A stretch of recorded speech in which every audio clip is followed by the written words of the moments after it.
after 60. Your body responds very differently to stairs and flat walking, especially in your legs, knees, and cardiovascular system. You can walk 2 miles on a flat sidewalk and feel fine. But a single flight of stairs can leave your thighs burning, your knees aching, and your breath noticeably heavier. Most people assume they're just out of shape and need more walking to fix it. But stairs and walking don't train your body in the same way at all. So why does a few steps of stairs change your legs so much faster than miles of walking? Let's start with something most people never consider. When you walk down a flat street, your body is not actually working very hard. It sounds wrong. It feels like exercise. Your heart rate climbs. You cover distance. You break a light sweat. You return home feeling you've done something productive, and you have, just not in the way most people assume. What your body is doing is falling forward and catching itself over and over again, using momentum to carry you into the next step. The ground never changes. The angle never shifts. Your legs find a rhythm, and once they do, very little has to change. It is one of the most efficient patterns in human biology, which is exactly why it feels so easy. Your cardiovascular system is working. But the actual physical load on your leg muscles is remarkably light. The same muscles that would burn intensely climbing a flight of stairs are coasting along at a fraction of their capacity on a flat sidewalk. Now put your foot on the bottom step of a staircase. Everything changes. The momentum disappears. The rhythm breaks. And your body is asked to do something it almost never has to do on a flat street. Generate force straight up against gravity from a dead stop. To lift your body 8 inches off the ground, you have to fight gravity from an absolute standstill. There is no momentum to help you. Your body has to generate raw vertical force from zero. That burning sensation in the front of your thigh the moment you push up, that is your body calling on a completely different set of muscle fibers. Fibers that flat walking almost never touches. After 60, the human body begins trimming away anything it doesn't regularly use. And if you walk only on flat surfaces, the body gets a very clear signal. Vertical lifting is no longer part of your world. So it starts letting those fibers fade slowly without any obvious warning. The process doesn't happen overnight. It takes months and years. And because flat walking still produces a feeling of exercise, the heart rate rises, you cover distance, you return home feeling you've done something good. There is rarely a moment that tells you what is quietly disappearing. The cardiovascular system is being maintained. The structural system is not. Until the day you need to push yourself up out of a low chair or catch yourself before a stumble, and something that used to happen automatically now requires a conscious push. Now, here is the part most people never think to ask about. If going up the stairs is so demanding on the muscles, climbing up must be the hardest part on your knees. It isn't. Ask almost anyone over 60 which direction makes their knees hurt more, and you will get the same answer almost every time: going down. Why? When you step down onto a lower stair, your leg muscles have to do something strange. They have to hold your full body weight against gravity while also slowly letting your knee bend. The muscle is trying to control the descent, fighting the pull of gravity the entire way down. On a flat sidewalk, you never face that demand. You never have to slowly lower your body weight under load. The ground meets you. You don't have to earn it. And because of that, the muscles responsible for braking, for decelerating your body against gravity, fade. Not dramatically, not all at once. Just enough that the braking system of your legs becomes less reliable than it used to be. This is why a stumble on an uneven sidewalk can become a fall. The engine is still there, but the brakes have worn thin. And this shows up in everyday life before a fall ever happens. Stepping off a curb feels slightly less certain than it used to. Descending a ramp requires a little more focus. Getting out of the back seat of a low car takes a moment of concentration you didn't used to need. These aren't random signs of aging. They are the braking system sending a signal that it hasn't been trained in a while. But here is what most people miss entirely. The conversation about stairs usually stops at muscle. But the joint itself is doing something that changes the picture. Deep inside your knee, the ends of your bones are coated in a smooth white tissue called cartilage. This is what lets the joint move without grinding. But this cartilage has no blood supply, no veins, no arteries, nothing routing oxygen or nutrients into it the way the rest of your body is fed. So how does it stay alive? How does it remain thick and functional over decades of use? It depends entirely on pressure, Cartilage has no blood supply. It depends entirely on pressure. Picture squeezing a wet sponge. Press it flat, release it, and it pulls water back into its center. Your knee cartilage works on exactly that principle. The joint is surrounded by a thick lubricating fluid. When the knee bends deeply under load and then straightens, the shift in pressure pulls that fluid into the cartilage, feeding the tissue. When you walk on flat ground, your knee bends roughly 20 degrees. With each step, that shallow compression feeds the outermost layers of the cartilage. The deep tissue barely registers it. Step down a stair. Lower yourself slowly into a chair. The knee moves past 90 degrees under your full body weight. That deep compression followed by the release as you straighten drives fluid all the way into the joint. Here is what is unexpected about this. The deep bending that feels uncomfortable and wrong is often the mechanical action the joint needs to stay nourished. The very thing most people avoid to protect their knees is often what the knee has been waiting for. You don't need to climb flights of stairs to create this effect. Even slowly lowering yourself into a chair over 3 or 4 seconds rather than dropping into it bends the knee past 90 degrees under load. That single habit repeated throughout the day is enough to start the pressure cycle the deep cartilage depends on. And this leads somewhere most people don't expect, because many older adults don't just report stiff knees. They report feeling less stable, as if their legs no longer fully trust the ground underneath them, as if something in the connection between the foot and the brain has become unreliable. The knee and this feeling of instability turn out to be more connected than they appear. You might know someone in their 70s or 80s who has reasonably strong legs. They can walk fine. They pass a basic physical, but they are unsteady. They wobble slightly. They grab for handrails even on a gentle slope. The strength is there. The coordination isn't. This is not a mystery. Inside your muscles and around your joints are sensory receptors, millions of them. Their entire job is to report to the brain. They fire a continuous stream of information about where your body is in space, how much tension is on each muscle, the angle of your ankle at any given moment. Your brain uses that stream to keep you upright without you thinking about it. But when you walk only on flat, predictable surfaces, that stream never has to adapt. The brain learns exactly when the foot will land. It knows exactly how much force is needed. The sensory system narrows itself to one specific unchanging environment. Then you step off an unexpected curb, or your foot catches a loose stone. A burst of chaotic information floods the brain, but the pathways required to process that kind of sudden shift have been allowed to go quiet. The brain cannot respond in time. The body cannot catch itself. The ankle wobbles. The knee doesn't compensate fast enough. A fall happens. That is not weakness. It is the nervous system adapting faithfully to the environment you gave it. There is a simple way to notice where your balance system currently sits. The next time you step onto uneven ground, a grass lawn, a slightly sloped driveway, a single step without a railing, pay attention to whether your hand reaches for something automatically. That reflex, or the absence of it, tells you more about your balance training than any gym test. If the instinct is to reach, it usually means the sensory system has been living in a very narrow, flat world for a long time. Now consider what happens in someone who regularly moves in ways that require vertical displacement. A slow step up onto a stair, a controlled descent into a chair, standing on one leg near a counter, holding a gentle squat against the wall. None of these need to be intense. None of them need to leave you exhausted. The goal is not to tire the system. The goal is to keep the pathways active. Each one asks the body something flat walking never does. The foot wobbles slightly. The ankle adjusts. The knee shifts and corrects. Every one of those small adjustments is the nervous system staying sharp, the sensory pathways being used rather than allowed to narrow over weeks and months. This compounds. The brain starts to receive a richer, more varied stream of spatial data. It becomes faster at processing unexpected shifts. The reflexes that catch a stumble stay sharp rather than slowly fading into disuse. The person who practices this regularly doesn't just feel more stable. They are more stable at a structural level in the wiring between foot and brain.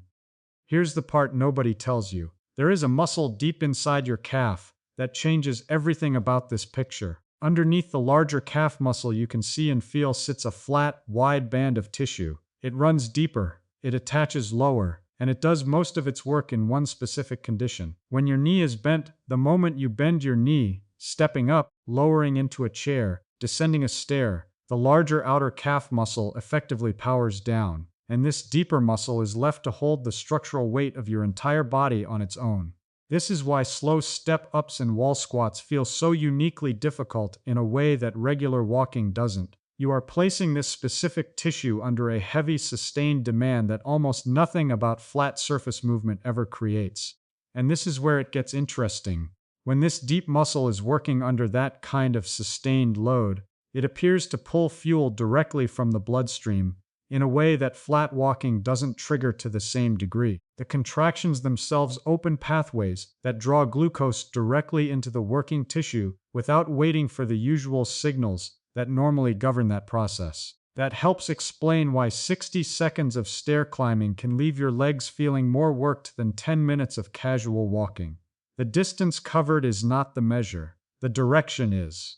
It also helps explain something many people notice but rarely connect to stairs. A short burst of stair climbing or slow step-ups after sitting for a long period often produces a noticeable sharpening of focus within minutes. The heaviness of staying still lifts and the legs feel more awake. The body has just been asked to move fuel rapidly into working tissue. The system responds. The fog of sitting too long begins to clear. Now the bones. Most people know that bone density becomes a concern after 60. The conversation usually stops there, at the concern, at the risk. What rarely gets explained is the mechanism. How bone density is built in the first place, and how quietly it begins to change when the right kind of movement disappears from daily life. Bone responds to stress. The skeleton is constantly breaking down old tissue and building new tissue, but the cells responsible for building new bone are conservative. They only lay down fresh material when they detect actual structural load passing through the skeleton, not cardiovascular effort, not steps counted. Structural load, the kind produced when a heavy muscle pulls against a bone, or when the skeleton has to absorb and redirect significant force. When you were young, you jumped, you climbed, you ran across uneven ground, fell, and got back up. All of that chaotic, high-impact movement sent signals through the skeleton that kept the building cells active. The bones were not just being used. They were being asked to reinforce themselves continuously. The skeleton was responding to a world that required it to be strong. Flat walking, for all its benefits, generates very little of that structural stress. The impact is smooth, repetitive, and predictable. The bones adapt to it, but they are not asked to reinforce themselves. The building cells receive no particular reason to be active, and the lack of that signal compounds quietly over years. Pay attention to this. Every time you push your body weight up a step, the muscles pulling on the bones during that vertical effort physically flex the skeletal structure in a way flat ground doesn't replicate. That bending, even at a microscopic level, signals the bone-building cells that structural reinforcement is needed. The skeleton responds to evidence of load. Without that evidence, the building process slows. The demolition doesn't. One final piece, the tendon. The tendons of the lower leg, particularly the Achilles tendon, are made largely of collagen. Over the years, those fibers can stiffen. The tissue loses hydration. The natural spring of the tendon becomes less elastic, like a thick rubber band that has sat in a drawer for years. It still functions, but it no longer absorbs and releases energy the way it once did. Flat walking stretches the Achilles only mildly. The ankle barely drops below the level of the foot with each step. For someone who has walked on level surfaces for decades, the tendon adapts to a short, shallow range of motion. It becomes rigid within that narrow zone, not through damage, but through adaptation. The tissue is simply reflecting the demands placed on it. Stand on the edge of a bottom stair. Hold the railing and let your heel drop slowly below the level of the step. Then press back up. You are giving the Achilles a long, loaded stretch it almost never receives from ordinary walking. The cells inside the tendon respond to this kind of mechanical tension over time. That loaded stretch is one of the most direct ways to work against the stiffening that flat movement allows to accumulate. This matters more than most people realize. A stiff Achilles tendon doesn't just limit ankle mobility. It changes the way force travels through the entire lower leg, alters the loading pattern on the knee, and removes the natural spring that makes each step feel light rather than heavy. The feeling of heavy wooden legs in the morning, the ache after sitting too long, the way climbing a flight of stairs feels out of proportion to how fit you otherwise are. These get blamed on age, but in many cases they are symptoms of tendons that have simply adapted to an extremely narrow range of movement and have never been asked to do anything else. Here is the actual picture. Flat walking is irreplaceable. The cardiovascular rhythm, the fresh air, the mental clarity, these matter. This is not an argument against walking, but flat walking is not a complete mechanical diet. It keeps your heart active and your circulation moving. What it doesn't do is ask the legs to generate vertical force, brake against gravity, bend the knee deeply enough to feed the cartilage, or challenge the balance system with anything unpredictable. Those are a different category of demand entirely. One does not substitute for the other. After 60, the body watches for signals. It asks, do you still need to generate vertical force? Do you still need to brake against gravity? Do you still need to bend this joint deeply enough to feed the cartilage? If the answer it keeps receiving is no, it begins releasing the systems that would let you say yes. The burning in your thighs on a staircase is not a sign of decline. It is those systems firing as they are supposed to. They have just been asked to be quiet for a while. The fact that it burns is information. It means the pathway still works. The burning in your thighs on a staircase is not a sign of decline. It is those systems firing as they are supposed to. The stiffness in the knee is not simply age. It is often a joint that has spent years absorbing only the shallow 20-degree compression of flat ground walking, never the deep loaded bend that drives fluid into the tissue. The joint stiffened quietly because the input it depends on was quietly removed. The wobble on an uneven sidewalk is not clumsiness. It is the sensory system that adapted faithfully to the environment you gave it. The chair you are sitting in right now, the curb outside your front door, the single step leading into your kitchen. These are not obstacles to work around. They are the tools the body responds to. If you want a simple way to start, you don't need a program. Once or twice a day, a sequence that takes about 2 minutes, step-ups, 30 seconds.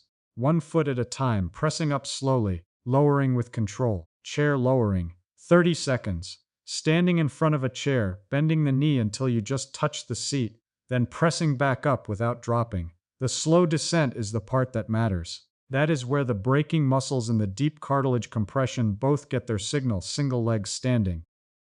10 to 15 seconds on each side. That's the core. That's the whole thing. Start near a counter. A fingertip of contact is enough. You are not trying to prove balance. You are asking the ankle and knee to make small, constant adjustments. Every tiny wobble and correction that happens during those seconds is the nervous system being used.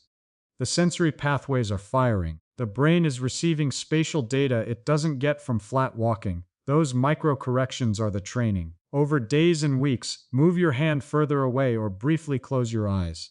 The progression is slow. That is the point. You are not building toward a performance. You are maintaining a system. None of this should leave you exhausted. The goal is not fatigue, it's exposure. A few seconds of genuine vertical loading. A moment of controlled descent. A brief balance challenge that is enough to send the signal. The body doesn't need to be overwhelmed. It needs to be reminded. Within a week, most people notice better confidence stepping down stairs. Within a few weeks, the hesitation on uneven ground often starts to reduce. Not because strength suddenly increases, but because the nervous system becomes more practiced at small corrections.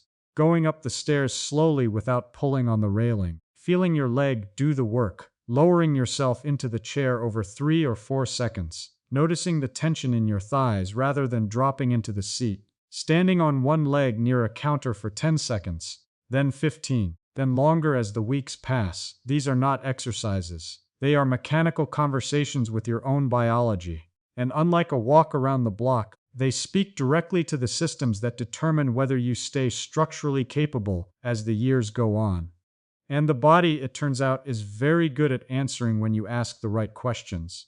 A few seconds of the right movement can maintain systems that hours of walking never touch. A few seconds of the right movement can maintain systems that hours of walking never touch. This video is for educational purposes only and reflects the biophysical mechanics of human movement. It is not medical advice. If you have joint pain, cardiovascular conditions, or other health concerns, please consult a physical therapist or physician before changing your movement routine. Thanks for watching Winds of Thought. If this video changed how you think about stairs and walking, please hit that like button. It helps others discover this information too. Drop a comment and tell us, do stairs feel harder than walking for you? Which direction, up or down, is tougher on your knees? I read every comment, and I'll see you in the next one.